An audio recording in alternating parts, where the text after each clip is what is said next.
hello, বাংলাদেশে সংখ্যালঘু হিন্দু সনাতনী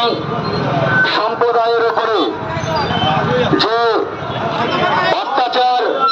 সেই অত্যাচারের প্রতিবাদে আজকে সমস্ত বাৎকল ঐক্য